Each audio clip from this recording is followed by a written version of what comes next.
Hello? Hello, good evening po. Good evening po. Opo. Kamusta?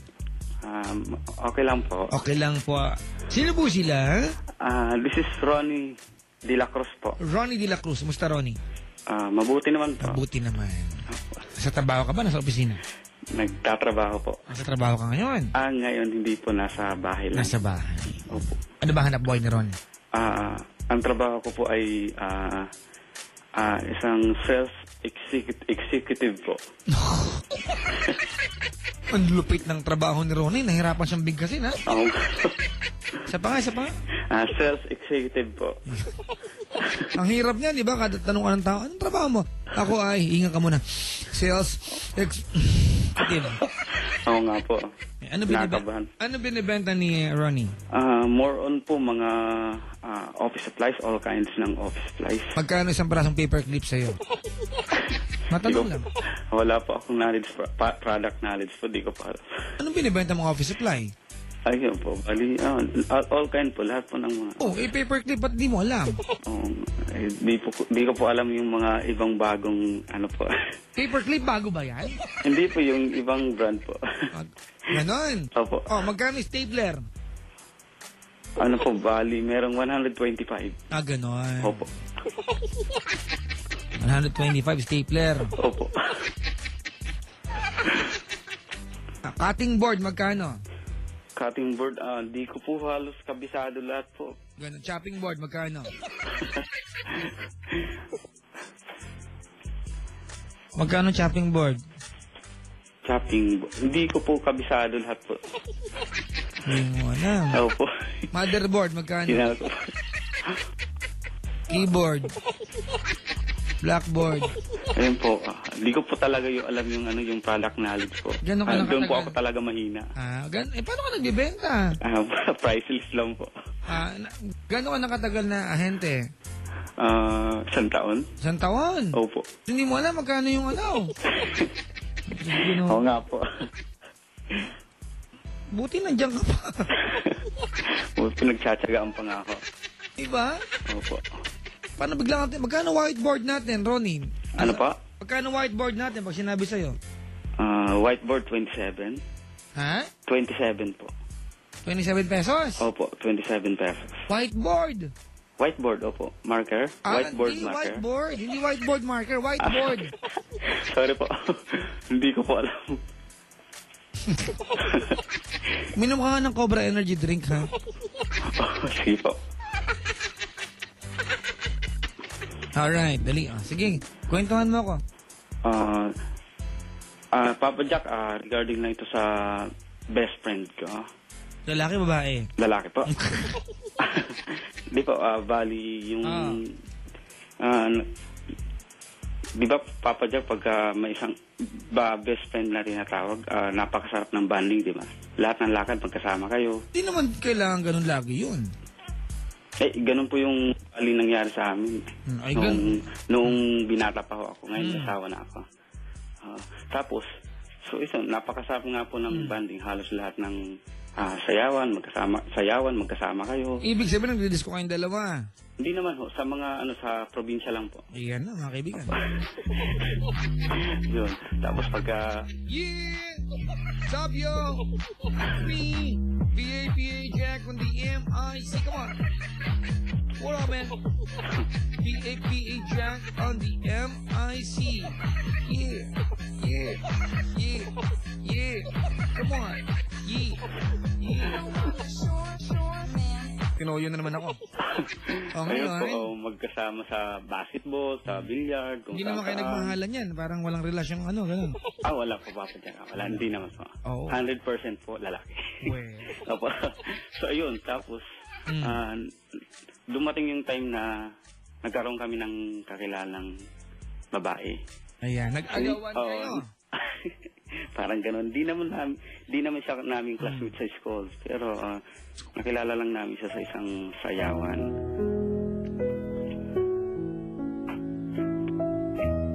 Kailan pa yan? Hanggang sa dumating po yung time na parang kaming tatlo na ang madalas nagkakasama sa lahat ng lakaran. So, kumbaga yung loob ng bawat sa parang malapit na ho. malapit na sa bawat isa. Tapos nung time na nagkaroon ng inuman, birthday, gano'n, di ko pala alam yung babaeng nakilala namin ng best friend ko is bali yung best friend ko nililigawan niya na pala yung babae na hindi ko alam. So yun, kailangan bang paalam sa'yo? Hindi naman po. Tinatanong ko lang, kailangan bang paalam sa'yo? Hindi naman. Alright. Opo. Ayun, so nung time na di ko rin po alam na tapos nung karon nga po ng inuman, bali so nung time na yun, natulog kami dun sa bahay ng best friend ko, 3 kami. Tapos di ko alam na sila na pala. So nagkaroon ng siyempre nalasing kami, parang kinakabahan ako. Ako din, kinakabahan na ako. Parang gusto kong hulaan. Gusto mo hulaan ko na lang. Huwag naman. Feeling ko may nangyari sa inyo ng best friend mo eh. Hindi ko. Ayun. Wala naman? Wala naman. Hindi naman ganun. Ayun, so nung time na yun na yung best friend ko nung time na yun, umalis siya. So kaming dalawa na iwan ng babae. Bakit umalis yung best friend mo? Parang may pinunta natin siyang importante, ganun. Naiwan kayo? Opo, naiwan kami. So, yun, dala ng kalasingan. Nung time na yun... Medyo manyak ka? Hindi po. Ang tawag mo dun? Hindi po. Sige. Wala pong nangyaring Kumbaga, napatabi lang ho ako sa kanya. Sa totoo lang, wala pong nangyari. Sige, wala ka. Opo. Maniwala ko yes. Naniniwala ko. Wala po talagang nangyari. Nung time lang yun na parang yung nakatabi lang. Tapos pinag-isipan na lang masama ng best friend ko. So nagpaliwanag ako na wala talagang nangyari. Bakit ka ba tumabi kasi? Hindi ko po alam. Anong klaseng tabi ang ginawa mo? Tabing hindi naman yung nakayakap. Parang magkatabi lang kami. Hindi ako nakayakap.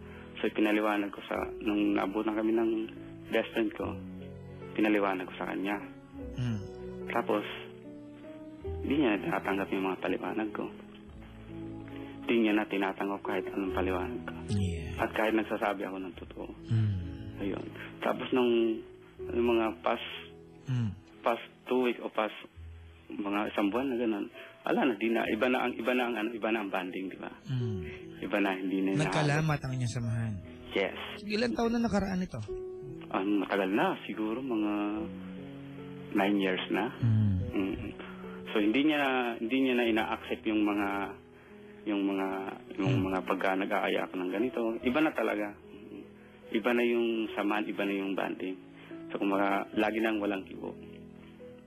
Yun. Kumbaga, hindi na yung tulad ng dati. Hindi na yung best friend turing niya sa akin, hindi na.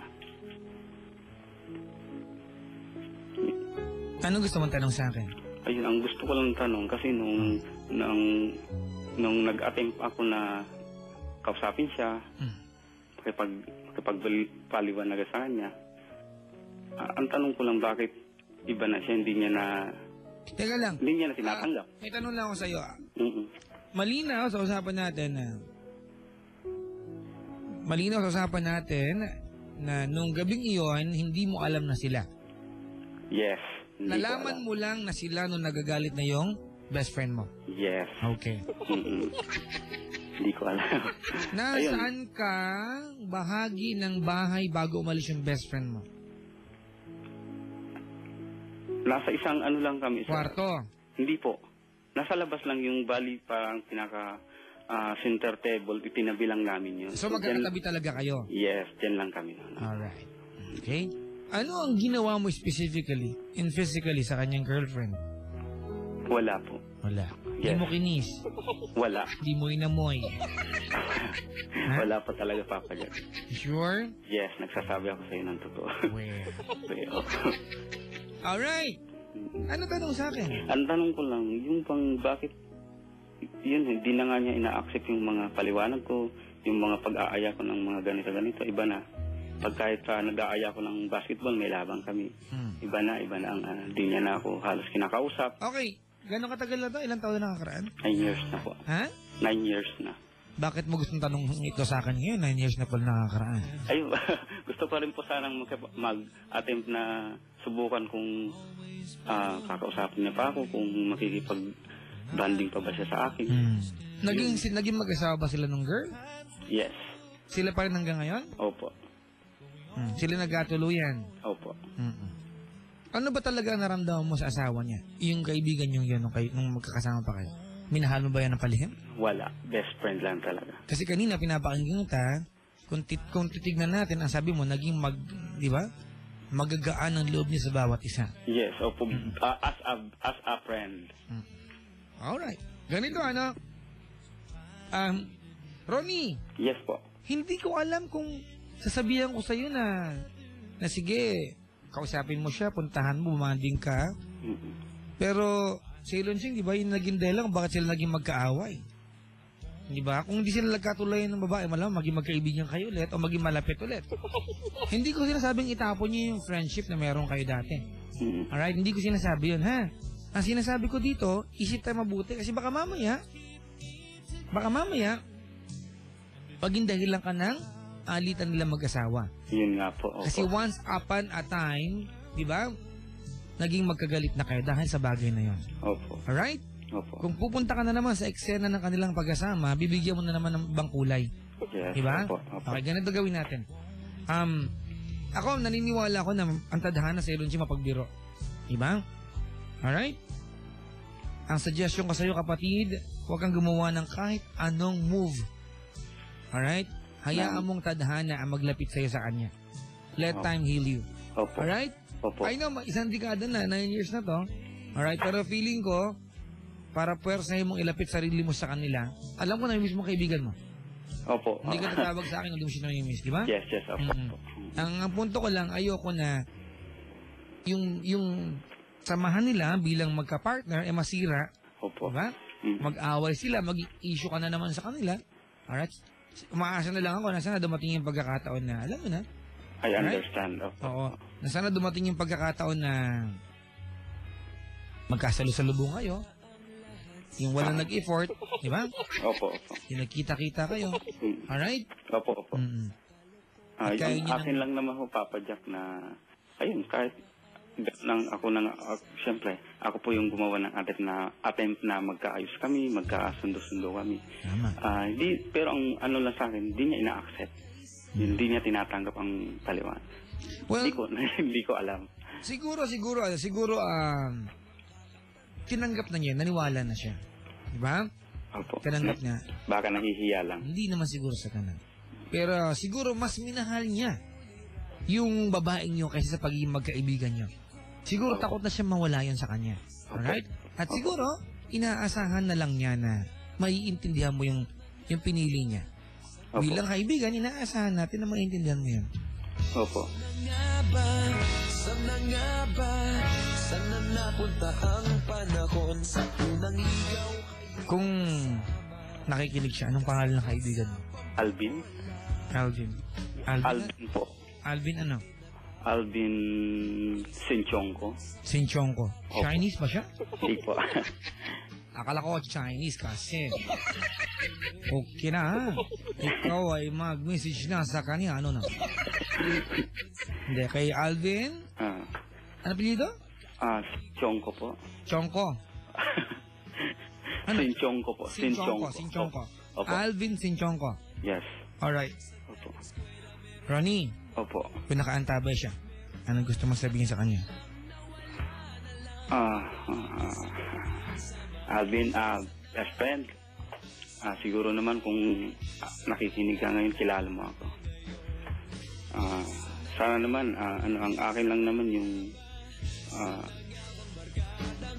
kausapin mo ako kung wala namang problema siguro kung hindi na tayo tulad ng dati. Una-una nga may mga asawa na tayo. Ang akin lang, kausapin mo naman ako na ayun, nagpaliwanag naman ako sa iyo na ganun talaga nangyari. Wala naman talagang something na nangyari sa nung time na yun. Pero kung hindi mo tatanggapin, okay pa rin. Salamat sa banding noon na yun, salamat sa mga happy memories na ayun, nakikikain ako dun sa inyo. Nagsiservan ako ng nanay mo. Salamat. Yan. Lahat. Yun lang po, Papa Jack. Lumipas ng ilang taon, magkabarkada pa rin ngayon. Magkaibigan pa rin ngayon. Alam mo, Ronnie, nakakalungkot, di ba? Opo. Sabi nga nila, pwede ka makipag-divorce sa asawa, pwede makipag-break sa girlfriend, hindi pwedeng i-break ang kaibigan. Yes.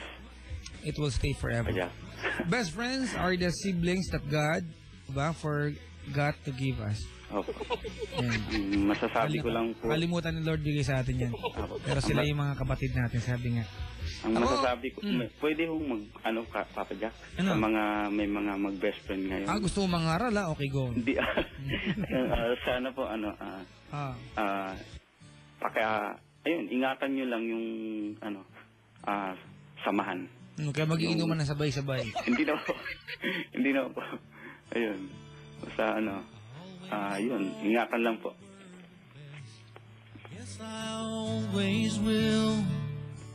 Nakakalungkot. Ako, ang dami kong kaibigan sa buhay, mga kaibigan. Diba? I have a lot of friends and I keep them around. Alam mo kung bakit? Opo. Kasi itong mga kaibigan na sila, they would really, diba, lose a limb para sa'yo. Pupusta nila ang buhay, diba? For a true friend. Alright, may gusto ka pang sabihin? Doon sa inyong kaibigan. Yun sa babae po. Ay, baka ayoko na, Papa Jack, baka lalong diba, alam mo na baka lalong Tingnan natin kung anong bakit ka naiyak? Wala ka naman talaga motibo, bakit ka ayaw magsalita? Go. Sana Karen po ang pangalan niya. Karen. Opo. Karen, sana po sana magsama kayo ng matagal na habang buhay. Kung ano man ang hindi pagkakaunawaan, huwag nang palakihin para magkakasama pa rin. Yun lang po, Papa Jack.